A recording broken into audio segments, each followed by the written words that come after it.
एक lecture number 9 है। Question number 2 क्या कहा जा रहा है? एक समबाहुभुज में एक समबाहुभुज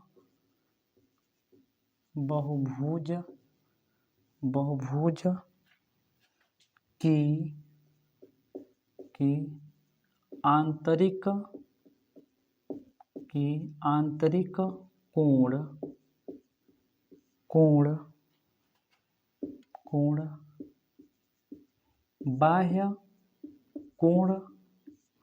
बाह्य कोण से 5 गुना है। बहुभुज की भुजाएं संख्या बताइए।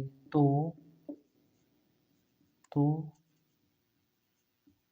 बहुभुज में भुजाओं की संख्या बताइए।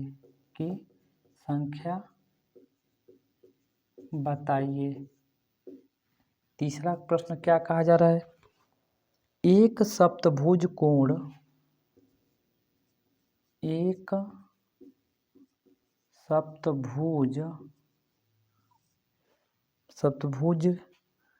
के कोण 1 संबंध, 2 संबंध, 3 संबंध, 4 संबंध, 5 संबंध, 7 संबंध, 8 संबंध के अनुपात में है तो न्यूनतम कोण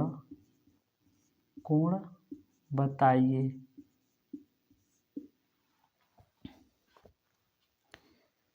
चौथा क्वेश्चन क्या है हमारा? किसी बहुभुज के सभी कोणों का योग कितना होता है? किसी षष्ठभुज के सभी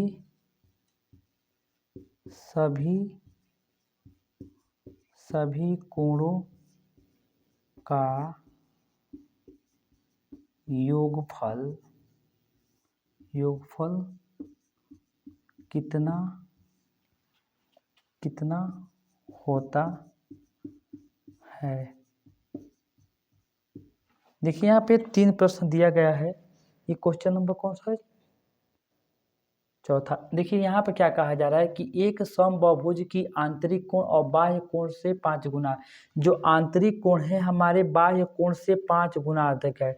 जब तक हमें बाह्य कोण नहीं पता रहेगा तब तक हम आंतरिक कोण नहीं बता सकते हैं। यदि बाह्य कोण हमारा 50 अंश है तो ये आंतरिक कोण कितना हो जाएगा? 50 25 कितना होता है? ये 225। 50 अंश नहीं हो पाएगा, उससे थोड़ा कम ही होगा। जो भी होगा यहाँ पर देख लिया जाएगा। यानी कि मान के चलिए बाह्य कोण हमारा 5 अंश है तो ये हमारा आंतरिक कोण 50-25 अंश हो जाएगा। तो कहा जा रहा है तो बहुभुज में भुजाओं की संख्या बताना है। यानी कि यहाँ पे इसका सॉल्यूशन क्या हो जाएगा हमारा कि इंटीरियर एंगल जो दिया है किसके? एक्सटीरियर एंगल का कितना गुना है? 5 गुना।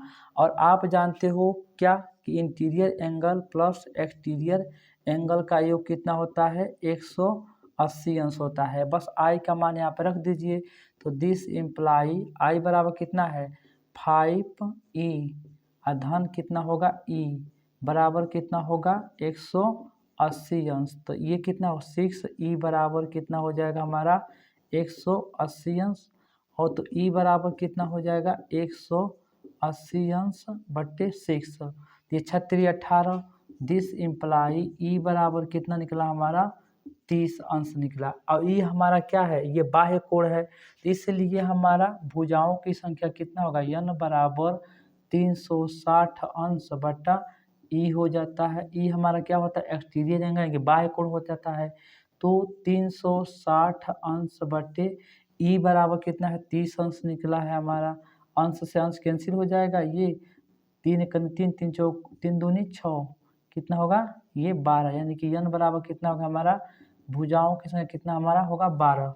मैंने इसलिए यहाँ पर लगाया क्योंकि यहाँ पर कई बार बता चुका हूँ कि आई बराबर क्या होता है, आंतरिक कोण होता है यानी कि इंटीरियर एंगल, और ई बराबर एक्सटीरियर एंगल यानी कि बाह्य कोण होता है। आंतरिक कोण बाह्य कोण का 5 गुना है, तो मैंने यहाँ पर लिख दिया आंतरिक कोण बाह्य कोण का 5 गुना है। और आई प्लस ई बराबर 180 अंश के बराबर होता है। आई का मान हमने यहाँ पे रख दिया है, कितना होगा 5e प्लस ई यानी कि 6e हो जाएगा। और 6e में मान निकाल लिए हैं, और ई की मान निकलने के बाद हमें भुजों संख्या निकल जाता है। इस प्रश्न में क्या कहा जा रहा है कि एक सप्तभुज के कोण का अनुपात इतना दिया है, तो सप्तभुज है तो इसका सॉल्यूशन क्या हो जाएगा हमारा, देखो तो सॉल्यूशन इसका क्या हो जाएगा, हमें सॉल्यूशन n बराबर कितना दिया है 7 दिया है, और n का पता चल चुका तो सभी अंतःकोणों का योग हमें निकाल सकते हैं। और सभी कोणों का योगफल कितना दिया, अनुपात कितना दिया, 1 संबंध 2 संबंध 3 संबंध 4 संबंध 5 संबंध 7 संबंध 8 संबंध दिया है। तो हमने क्या किया कि माना कोण, जब अनुपात दिया हो तो कोण मानने के लिए हम क्या करते हैं, यक्स का मल्टीप्लाई कर देते हैं। तो माना कोण बराबर यक्स अंश 2x अंश 3x अंश और ये 4x अंश इंटू कामा 5x अंश और ये 7x अंश और ये 8x अंश। तो क्या होगा, सभी अंतःकोणों का योग बराबर n माइनस 2 इंटू 180 अंश के बराबर हो जाएगा।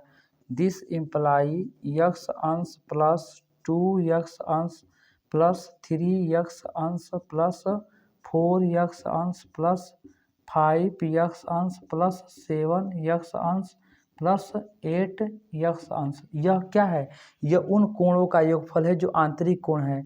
और आंतरिक कोण का सूत्र क्या होता है, n माइनस 2 गुणे 180 अंश, और n की जब कितना दिया है 7 दिया है, तो 7 माइनस 2 गुणे कितना होगा 180 अंश। अब यहाँ से क्या होगा, इसको जोड़कर यक्स का मान निकाल लेंगे, तो यक्स का न्यूनतम मान हमारा क्या होगा, यही तो हमारा यक्स वाला होगा। तो कितना हो रहा है 1 2 3 3 6 ये 10 15 22 और ये 30, कितना हो जा रहा है जी 30 यक्स अंश। और इधर कितना हो जाएगा हमारा, ये हमारा 5 गुणे 180 अंश। तो यक्स अंश बराबर कितना हो जाएगा, यहाँ पर मैं इधर सॉल्व कर दे रहा हूँ। दिस इम्प्लाई यक्स अंश बराबर कितना होगा, ये 5 गुणे 180 अंश और बट्टे कितना होगा, ये 30 हो जाएगा। तो 5 छक्के 5 छक्के 30 और कितना होगा 36 18। दिस इम्प्लाई यक्स अंश बराबर कितना हो जाएगा हमारा 30 अंश। यही हमारा क्या हो जाएगा, आंसर हो जाएगा। इस क्वेश्चन का आंसर क्या हो जाएगा जी, देखें तो ये क्या है, किसी खष्टभुज के सभी कोणों का योगफल। तो n बराबर खष्टभुज है तो इसका मतलब n बराबर 6 है, तो n बराबर 6 है। अतः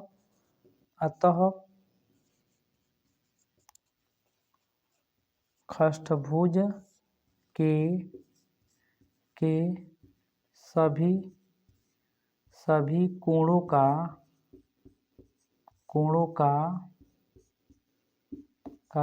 योग बराबर क्या होता है सूत्र, n माइनस 2 गुणे 180 अंश होता है।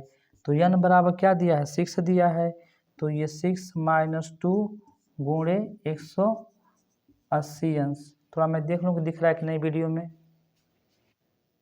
दिख रहा है। तो यहाँ पर कितना हो जाएगा, मैं यहाँ पे लिख दे रहा हूँ, तो कितना हो जाएगा, ये 6 माइनस 2 गुणे 180 अंश। यहाँ पे कितना होगा 4 गुणे 180 अंश, कितना हो जाएगा, दिस इम्प्लाई 18 चौको 72, ये कितना होगा 720 अंश। मैं इसको इरेज कर रहा हूँ। क्वेश्चन नंबर 5 इसके बाद ये हमारे वीडियो मतलब बहुभुज के लास्ट मतलब ये वीडियो रहेगा, जितना क्वेश्चन हो जाए उसके बाद से पुनः हम त्रिभुज के बारे में स्टडी करेंगे। क्योंकि ये बहुभुज हमारा इसलिए कंप्लीट कराना अति आवश्यक रहा, क्योंकि त्रिभुज पढ़ाने के लिए हमें बहुभुज के बारे में बताना था कि त्रिभुज हमें कैसे निकल कर आया है। क्योंकि मैंने सोचा त्रिभुज पढ़ाने से पहले अब इस बहुभुज को ख़त्म ही कर दिया जाए, उसके बाद से त्रिभुज पुनः पढ़ाया जाएगा। क्वेश्चन नंबर 5 है,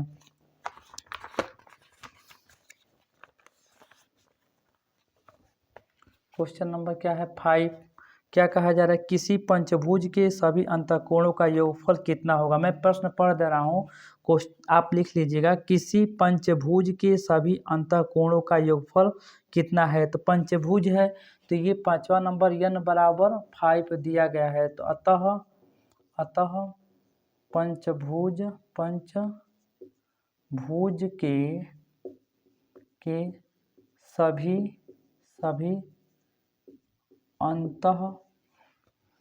अंतःकोणों का योग बराबर क्या होता है। क्योंकि n बराबर 5 दे रखा है, कितना होता है n-2 गुणे 180 अंश होता है। तो n बराबर कितना है 5 है, तो ये 5 - 2 गुणे 180 अंश, इसका मतलब ये 3 गुणे 180 अंश 18 कितना होगा, ये 54 यानी कि 540 अंश हो जाएगा। 6वां क्वेश्चन क्या कहा जा रहा है, किसी अष्टभुज के सभी कोणों का योगफल कितना होगा। देखिए 6वां क्वेश्चन ये कहा जा रहा है, किसी अष्टभुज के सभी कोणों का योगफल कितना होगा।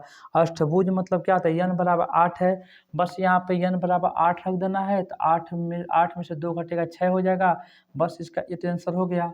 यानी कि 6वां क्वेश्चन में क्या कहा जा रहा है कि n बराबर हमारा 8 दिया है, तो सभी कोणों का योगफल कितना होगा। तो योगफल कितना हो जाएगा, मैं इसको कई बार क्वेश्चन इस टाइप का मैं करा चुका हूँ। योगफल बराबर कितना होगा, n-2 गुणे कितना होगा 180 अंश, तो कितना होगा n बराबर 8 है, तो 8 - 2 गुणे 180 अंश, तो कितना हो जाएगा 6 गुणे 180 अंश। 18×95 18 × 108 कितना होगा 108 × 0 अंश, यानी कि 1080 अंश। यही हमारा क्या हो जाएगा, आंसर हो जाएगा। जो लिखने वाला प्रश्न रहेगा मैं खुद ही लिख दूंगा। 7वां, क्या एक अष्टभुज के कितने विकर्ण होते हैं। ये प्रश्न में लिखने वाला है, मैं लिख दे रहा हूँ।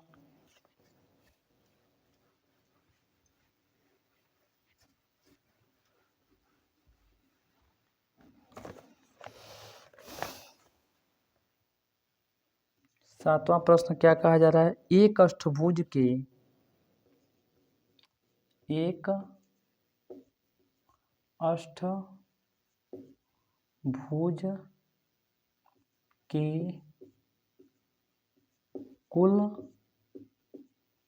कुल कितने विकर्ण व कुल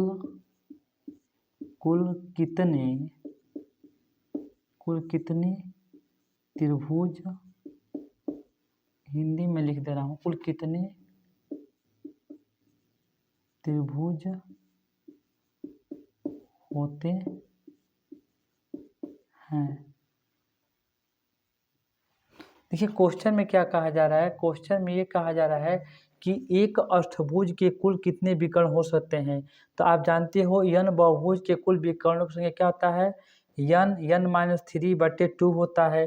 तो यहाँ सॉल्यूशन क्या होगा, n बराबर कितना दिया है 8 दिया है। अतः अष्टभुज के कुल विकर्णों की संख्या बराबर क्या होता है, n-3/2, और n का मान कितना दे रखा है, यहाँ पर 8 दिया है। तो ये हमारा कितना होगा 8 ब्रैकेट में 8 - 3/2, तो कितना हो जाएगा, ये हमारा 4 हो जाएगा। यहाँ से निकलेगा कितना होगा 5 होगा। तो ये 4 और ये गुणे कितना होगा 5, यानी कि टोटल हमारा कितना बनेगा 20 बनेगा। ये हमारा इसका आंसर हो गया। और उसके बाद से और क्या कहा जा रहा है, कुल त्रिभुजों की संख्या और अष्टभुज में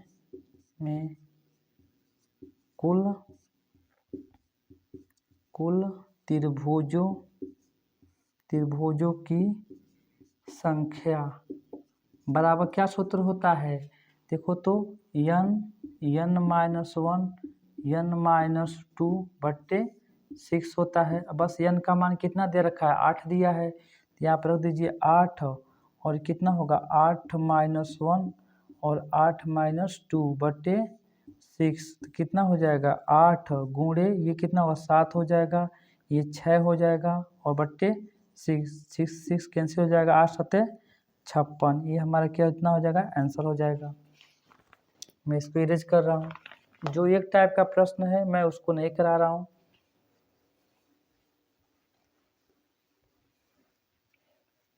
ज़्यादा लंबा वीडियो होता है तो फिर दिक्कत होता है, इसीलिए मैं थोड़ा छोटा छोटा वीडियो बनाता हूँ।